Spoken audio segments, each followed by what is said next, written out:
भूफड़म चंद्रा नक्षत्रे भूफड़म चंद्रा नारीणाम भूफड़म पति। नक्षत्रे भूफड़म चंद्रा नारीणाम भूफड़म पति। पृथिव्याम भूफड़म राजा विद्या सर्वस्य भूषणम। जिस तरह से नक्षत्र का आभूषण चंद्रमा होता है, जिस तरह से नारी का आभूषण उसका पति होता है, जिस तरह से इस पृथ्वी का आभूषण उसका राजा होता है, और इन सब का आभूषण ये विद्या होती है। सबसे पहले इस काशी हिंदू विश्वविद्यालय के जनक महामनीषी ब्राह्मण कुल के ऋत्विज ब्राह्मण काशी हिंदू विश्वविद्यालय के संस्थापक भारत रत्न से सम्मानित महामना मदन मोहन मालवीय जी के चरणों में सत सत नमन करता हूँ। इसके बाद हम सभी को पता है कि महामना मदन मोहन मालवीय ने अपने अदम्य साहस के बल पे अपने अप्रतिम ताकतों को झोंक करके इस काशी हिंदू विश्वविद्यालय के आधारशिला को रखा है। हम सभी को पता है, हम सभी जानते हैं, महामना ने सोचा था, महामना का मत था कि जब शिक्षा की तरक्की होगी तब इस देश की तरक्की होगी, और जब इस देश की तरक्की होगी, शिक्षा की तरक्की होगी, तभी आने वाली नई पीढ़ी का तरक्की हो सकता है। इसी को सोच करके हमारे पंडित मदन मोहन मालवीय ने काशी हिंदू विश्वविद्यालय की नींव को रखा था। आज हम सब इस काशी हिंदू विश्वविद्यालय का 100वां वर्ष मनाने जा रहे हैं, और मना रहे हैं। 1916 में काशी हिंदू विश्वविद्यालय की स्थापना हुई थी, और आज 2016 में 100 सालों के बाद अब यहाँ पर काशी हिंदू विश्वविद्यालय का 100वां वर्ष मना रहे हैं। काशी हिंदू विश्वविद्यालय में नैतिकता की, ज्ञान की, कौशल की बयार चलती है, जिसके नीचे महामना के बगिया में यहाँ पे 30 से 35 हजार छात्र फलीफूलित होते हैं। मैं गर्व से कहता हूँ कि मैं काशी हिंदू विश्वविद्यालय का छात्र हूँ। यहाँ पर तमाम लोग इकट्ठा हैं और वो सोचते हैं ये भगवा मार्च आखिर क्या है। उनके जेहन में बार बार ये प्रश्न उठ रहा है कि ये भगवा मार्च की जरूरत यहाँ पर क्यों पड़ी। आखिर ये भगवा मार्च क्या है, भगवा मार्च को निकालने की आखिरकार जरूरत क्यों पड़ी। मैं बताना चाहता हूँ, विगत कुछ दिनों से काशी हिंदू विश्वविद्यालय में बवाल की स्थिति मची हुई है। हमारे यहाँ के कुछ छात्र 24 घंटे लाइब्रेरी की मांग को लेकर के कर रहे हैं। मैं उनकी मांग को जायज ठहराता हूँ, लेकिन तभी तक जब तक उसका राजनीतिकरण नहीं हुआ है। मैं उनकी मांग को तभी तक जायज ठहराता हूँ जब तक उसका राजनीतिकरण नहीं हुआ।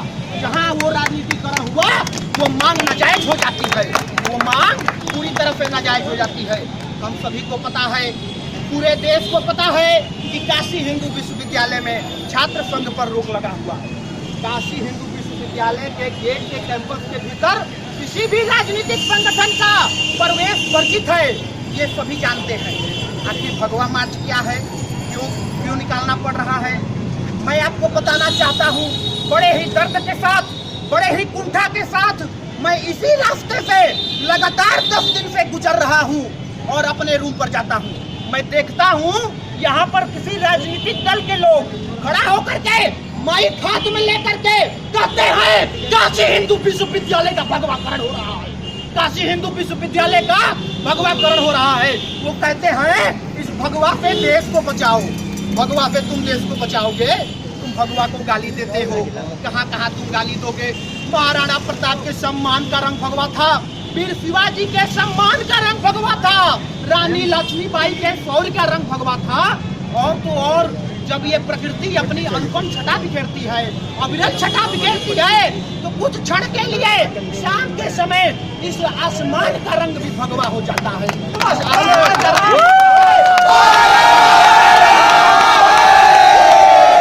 जब जमीन से लेकर के आकाश तक, आकाश से लेकर के पाताल तक भगवा ही भगवा है, तो तुम यहाँ पर खड़ा होकर के, आप यहाँ पर खड़ा होकर के भगवा को गाली देते हो और हम सुन रहे हैं। हमारे जैसा कायर कौन, हाँ, और तुम्हारे जैसा हिम्मती कौन? तुम हमारे भगवा को गाली दे रहे हो, यहाँ पर राजनीति कर रहे हो, काशी हिंदू विश्वविद्यालय को तवा बना दिए हो राजनीति का, और उस पर रोटियां फेंकने का काम कर रहे हो। ये काशी हिंदू विश्वविद्यालय एक परिवार होता है, हम सब एक परिवार की तरह हैं। लेकिन यहाँ पर गुरु शिष्य की परंपरा को तोड़ने का जो षड्यंत्र चल रहा है, गुरु शिष्य की परंपरा को तोड़ने का षड्यंत्र कैसे चल रहा है? यहाँ पर हमारे सामाजिक मतभेद हैं, हमारे वैचारिक मतभेद हैं, हमारे राजनीतिक मतभेद हैं, हम आपस में लड़ेंगे लेकिन हम एक हैं। तुम कौन होते हो कि काशी हिंदू विश्वविद्यालय में आकर के यहाँ पर भगवाकरण का विरोध करोगे, यहाँ पर आकर के यहाँ के परिवार वालों को गाली दोगे? तुम कौन होते हो? मैं तुमसे पूछना चाहता हूँ। स्वामी विवेकानंद के पगड़ी का रंग भगवा है, कहाँ पे तुम भगवा बदलोगे? क्या तुम भूल गए जब तुम्हारी अस्मिता की लाज पर खतरा था तो इसी भगवान ने तुम्हारी अस्मिता को लाज का बचाने का काम किया है। तुम्हारे अस्मिता के लाज को अगर किसी ने बचाया है तो ये सिर्फ भगवा है, ये सिर्फ भगवा है। ये भगवा मार्च किसी राजनीतिक संगठन से प्रेरित नहीं है, ये भगवा मार्च किसी राजनीतिक दल से प्रेरित नहीं है।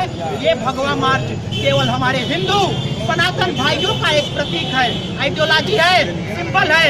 भगवा हमारे साधु संतों का रंग है। तुम भगवा को गाली दोगे और हम यहाँ पर चुपचाप खड़ा होकर सुनते रहेंगे, ये हम कतई बर्दाश्त नहीं करेंगे। कान खोल करके तुम सुन लो, ये कतई बर्दाश्त नहीं किया जाएगा। अभी हमारे सुनने में आया, अखबार में मैंने पढ़ा, आम आदमी पार्टी के लोग, मैं नाम नहीं लेना चाहता लेकिन फिर भी बोलता हूँ, आम आदमी पार्टी के लोग राष्ट्रपति को ज्ञापन सौंप रहे हैं। सौंपो ज्ञापन सौंपो। आखिर तुम्हारे कार्यकर्ता बीएचयू गेट के भीतर क्यों गए थे? मैं तुमसे पूछना चाहता हूँ। राष्ट्रपति को ज्ञापन नहीं, तुम ये में मामला ले जाओ, हम भी देखते हैं तुम कहाँ तक जाते हो। अनशन करोगे, करो अनशन, देखते हैं तुम क्या करते हो। आम आदमी पार्टी के लोग, यही अरविंद केजरीवाल साहब 12 फुट का झंडा लेकर के, तिरंगा झंडा अन्ना हजारे के मंच पे वहाँ पर लहराया करते थे, अन्ना हजारे के सामने। और जब दिल्ली के प्रथम बार मुख्यमंत्री बने तो उन्होंने क्या कहा? वहाँ पर कहा कि 26 जनवरी हमारे देश का संविधान दिवस जो है उसको मैं नहीं मनाने दूंगा। क्यों नहीं मनाने दोगे? आप क्या करके इतिहास उठा करके देखिए, अरविंद केजरीवाल ने कहा था। मैं कहना चाहता हूँ केजरीवाल साहब, अगर तुम यहाँ पर आकर के राजनीति का रोटी सेकोगे, राजनीतिकरण करोगे तो इसी तवे से तुम्हारा मुंह झुलक जाएगा। और इस परिणाम को भुगतने के लिए तुम तैयार रहो, इस परिणाम को भुगतने के लिए तुम हमेशा तैयार रहो।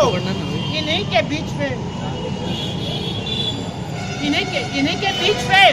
मैं ज्यादा देर नहीं लूंगा, इन्हीं के बीच में एक निकला हुआ कन्हैया कुमार है। वो कहता है आजादी चाहिए। किस चीज पे आजादी चाहिए भाई? पूंजीवाद पे आजादी चाहिए, सामंतवाद पे आजादी चाहिए। और तुमको किस चीज पे भाई? तो ये संघवाद पे आजादी चाहिए। पूंजीवाद, सामंतवाद। क्या तुम कन्हैया कुमार भूल गए कि तुम्हारे पूर्वजों का, तुम्हारा पेट भरने का अगर काम किसी ने किया तो वो पूंजीवाद, सामंतवाद ने किया।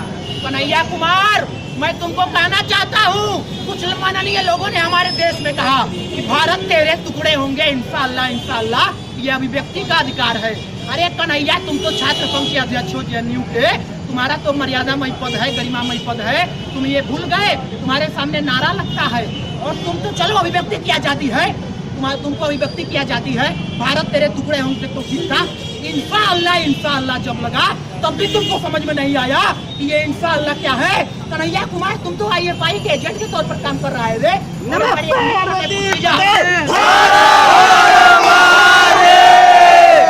मित्रों ने पूछ लिया कि कन्हैया कुमार अगर काशी हिंदू विश्वविद्यालय में आ जाएगा तो क्या होगा? भाई जी हमारा परम मित्र है। मैं भी कहा कि जिस दिन कन्हैया कुमार काशी हिंदू विश्वविद्यालय के सिंह द्वार पर कदम रखेगा, उसका छाती पर भगवा का ठप्पा लगाऊंगा। ये बराबर का वचन है और उसके बाद उसका प्रवेश होगा। अब मैं ज्यादा नहीं बोलूंगा, मैं यहाँ पर एक बात और कह करके अपनी बात खत्म करूंगा। यहाँ पर कुछ दिनों पहले राष्ट्रपिता हमारे गांधी जी हैं, यहाँ पर गांधी जी के लिए आरटीआई डाल करके एक छात्रा ने कहा कि क्या संवैधानिक रूप से भारत का कोई राष्ट्रपिता हो सकता है? भारतीय सरकार ने मान्य फेल कर दिया कि नहीं हो सकता। मैं मानता हूँ धार्मिक मान्यता के आधार पर महात्मा गांधी को मैं राष्ट्रपिता मानता हूँ, लेकिन मैं ये भी मांग करता हूँ और धार्मिक मान्यता के आधार पे मैं ये भी नामित करता हूँ कि इस राष्ट्र गुरु के रूप में पंडित मदन मोहन मालवीय को माना जाए, राष्ट्रपिता के दूसरे रूप में स्वामी विवेकानंद को माना जाए, राष्ट्रीय योद्धा के रूप में वीर शिवाजी महाराणा प्रताप को भी माना जाए और राष्ट्रीय वीर के रूप में वीर मंगल पांडे को माना जाए। मैं यही कह करके अपनी बात खत्म करता हूँ और यहाँ पे हम भगवान मार्च निकालेंगे। हमारे भाई यहाँ पे चले प्रस्थान करें और शांतिपूर्ण ढंग से आप लोगों से निवेदन है कि यहाँ पे चल करके भगवान मार्च का नेतृत्व करें। धन्यवाद।